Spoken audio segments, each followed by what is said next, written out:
yani mimi ninapoona Watanzania kuna kitu tunakikataa, ila kifo cha Magufuli kinaashiria jambo baya sana kwa Tanzania. Na hapo ndio kweli tunajaribu kukataa, ila hapo. Na mimi hata serikali inavyo-operate, ukitoa ile kwamba tu Magufuli aliwahi kusema kwamba alijaribiwa kuuawa. Serikali yetu hii inavyo-operate, ambayo mimi nilitegemea Mama Samia anatakiwa afanye kazi ya Magufuli, afanye kama Magufuli alivyokuwa anafanya. Kwa hivyo anavyofanya inanionyesha kabisa kwamba kweli kifo cha Magufuli kimefanywa na mtu, na aliyefanya hivyo ndo anahusika na haya madaraka, na ndani yuko uongozini sasa hivi. Ana kitu hapo.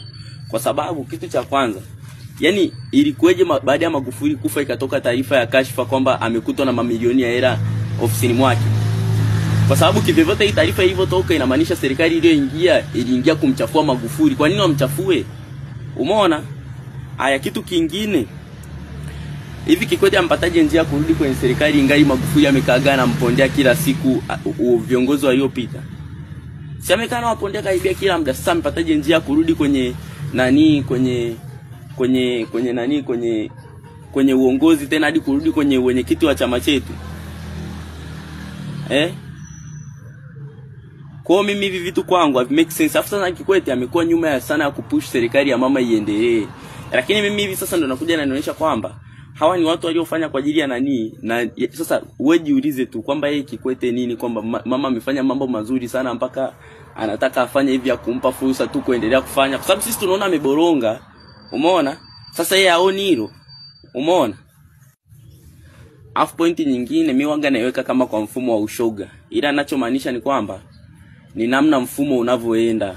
Mfumo ule wa Magufuli aliyokuwa anatumia si huwa mama. Umeona? Nishawaambia kwamba ili kiongozi wa Afrika yoyote ambaye aweza kapinga ushoga ni yule anayetegemea misaada kutoka nchi za nje. Si ndivyo? Ambao Magufuli hakuwa hivi, alipinga aje akaongelea ushoga na akasema kwamba kama ni hivyo tutaki misaada yenu, kwa sababu hata hivyo sisi rasilimali sisi ndo tunazitoa, tunazo sisi, si ndivyo? Sasa inakueje mama leo hawezi akapinga hata akakemea?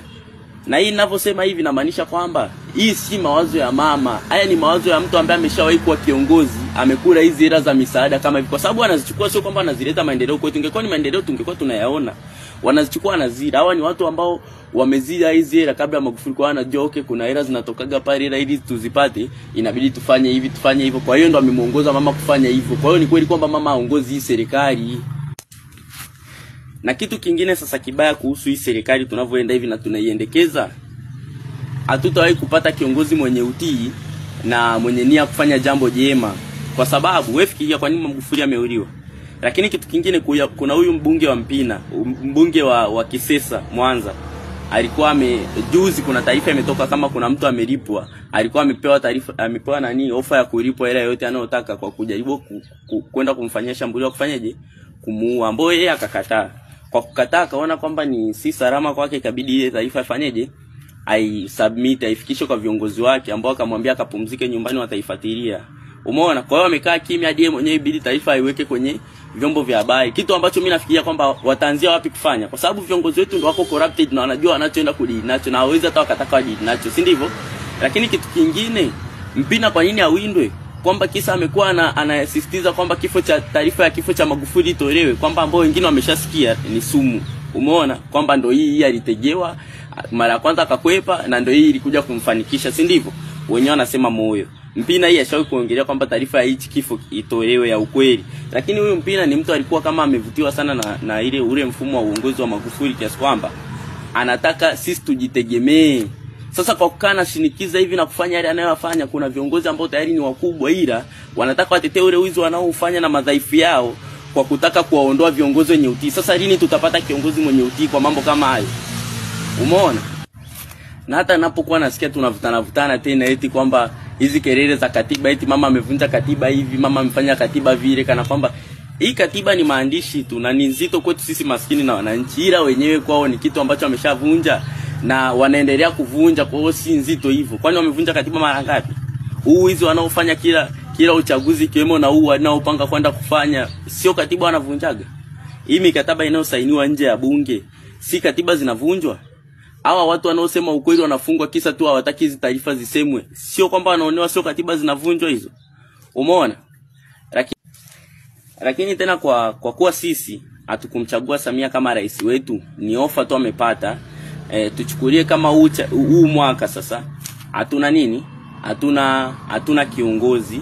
Kwa swala la msingi ambalo mimi naona hapa sasa hivi tunatakiwa tufanye ni kwamba vyama vipinzani tu vifanye kazi vishirikiane kufanya kazi ya kuelimisha watu juu ya swala la katiba, na hivyo na sisi watu kweli tusupport hili swala la no reform no election, kwa sababu after all katiba ikienda kubadilishwa ni kwa ajili ya mwananchi ambaye inamgusa na Chadema na vyama vingine, si ndivyo?